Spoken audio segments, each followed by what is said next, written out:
The Alternative Blend is made possible through the generous underwriting support of The Green Solution. Today we have a guest on that we had on a few shows ago. You may have caught it. She was so fantastic. We just had to have her back again, full of information. Her name is Martha Montemayor. She lets me call her Muffy. Welcome, Muffy.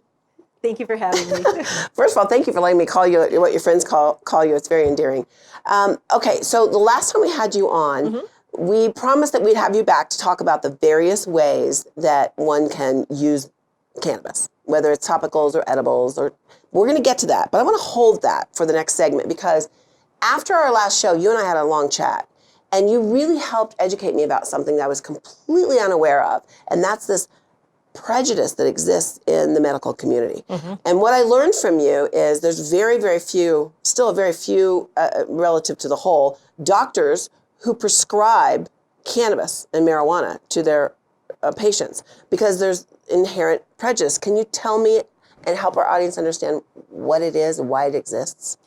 That's correct. Our friend Lester Grinspoon, who's an MD at Harvard University, is now a professor emeritus. He's in his 80s. He wrote the book Marijuana Reconsidered in the 1970s. And he wrote it because his friend Carl Sagan was smoking pot. And Lester, as an MD psychiatrist at Harvard, counseled him that this was a dangerous narcotic and gave him all these myths and things like that. And Carl Sagan was like, it's harmless and you should try it.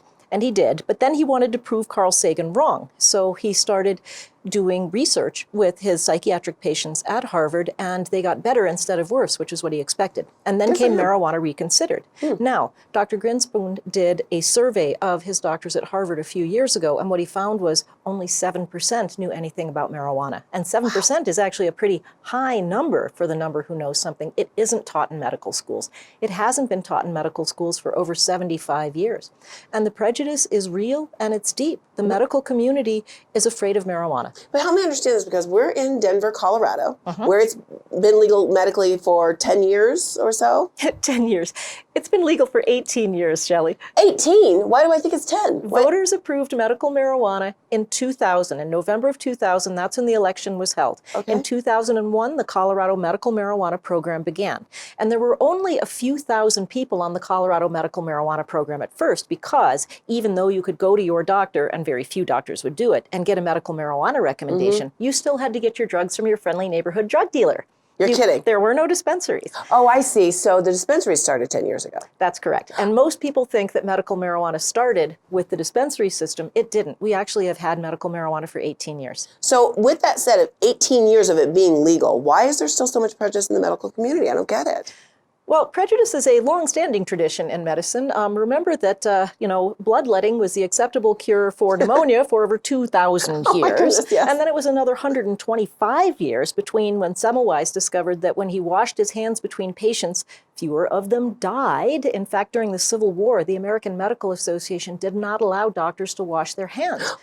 They said it made doctors look dirty and that they were making the profession look bad by washing their hands. And, so more people died as a result. One of the tragedies of the Civil War is you were more likely to die of an infection than you were of being shot during the Civil War. That's absolutely so.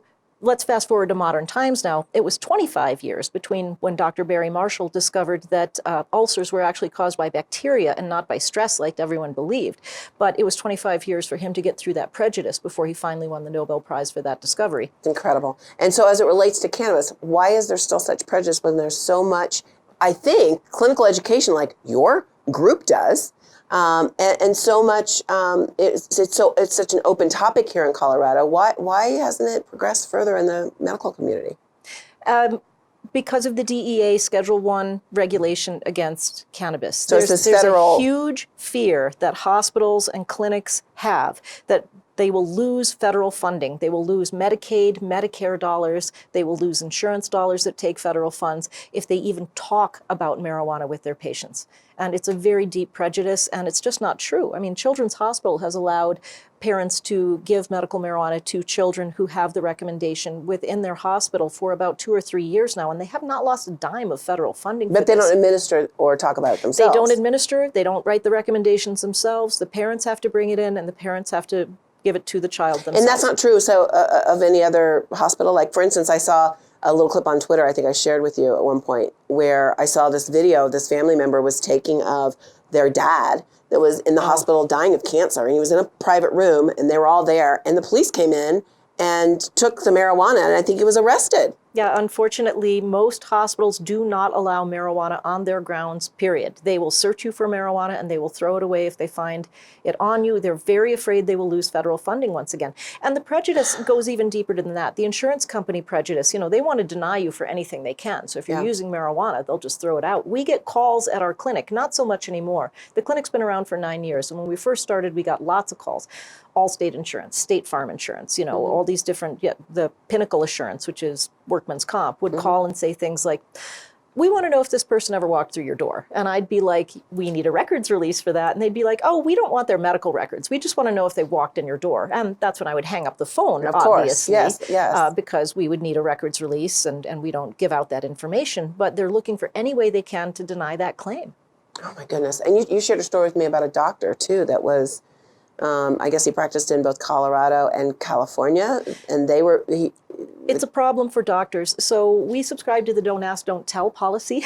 Yeah. Doctors who write medical marijuana evaluations are very brave people, and I know they take strength every day from the patients who inspire them with their stories. We are the doctor of last resort. We're the last thing you try is the medical marijuana. After all hope is exhausted, they carry in we get referrals from Children's Hospital, and they're generally carried in by that time. Oh, my goodness. Which is always tragic, but sometimes we're able to offer some support. But anyway, what happens is your med malinsurance, your medical malpractice insurance can triple or quadruple, or worse than that, you could be dropped completely just for having written medical marijuana recommendations. You can lose your hospital privileges for writing medical marijuana recommendations. This is the thing you helped me understand. Well, my doctor's a private doctor. Why can't my doctor prescribe? Because my doctor also works at part-time in a hospital or goes in to see his patients or her patients in the hospital. So that's why... And that hospital probably has rules saying they're not allowed to write medical marijuana recommendations and retain their hospital privileges. And that's probably why your doctor does not do it. What percentage in Colorado, what percentage of doctors actually prescribe or write for? It's probably around 3% right now. That's it? That's it. Of the 20,000 active physician licenses in the Department of Regulatory Agencies right now, only 600 to 700 are actually registered with the state to write those recommendations. It's just shocking to me. Of those 600 to 700, only about 200 doctors write the majority of it. It's that 80-20 rule. 80% of medical marijuana recommendations are written by just 20% of the doctors who are registered to do it. And that's 20% of 3%. Right. It's a very low number. Tiny. That's very small. It's something that we're really actively working to change, and we're doing it through doctor education and through research. So we offer continuing medical education credits in cannabis within the state of Colorado. That's what our group does. I think that's fabulous, because that's a very first step to making it sort of normal, a part of practice, right? To say extended education for doctors, check the box, cannabis is a part of that program.